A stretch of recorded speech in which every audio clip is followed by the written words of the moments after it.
இந்த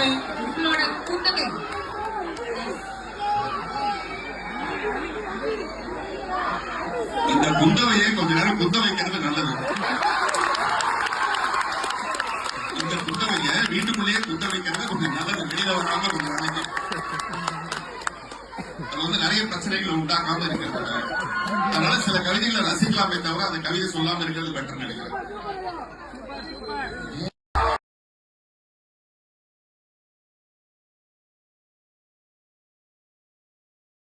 சில நேரங்களில் சில தவறுகள் நோக்கமின்றி அரங்கேறி விடுகின்றன.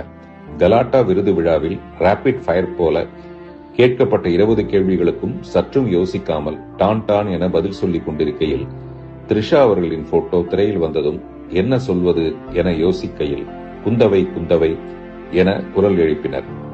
உடனே வார்த்தை ஜாலமாக மட்டுமே குந்தவையை வீட்டிலேயே குந்த வைக்கவும் பிரச்சனை வராமல் இருக்க என கூற அரங்கமே கைதட்டியது. பெரும்பாலும் விஜய் ரசிகர்கள்.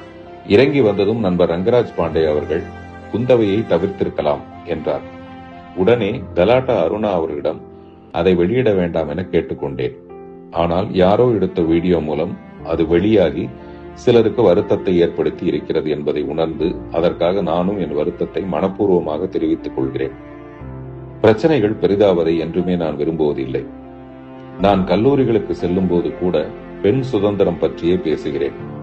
ஆண் பெண் பாகுபாடு ஏதுமின்றி அனைவரும் தேவையற்ற கட்டுப்பாடுகளை விவாகரத்து செய்துவிட்டு சுதந்திரத்தை கைப்பிடித்து சந்தோஷமாக வாழ வேண்டும் என்று நினைப்பவன் நான்.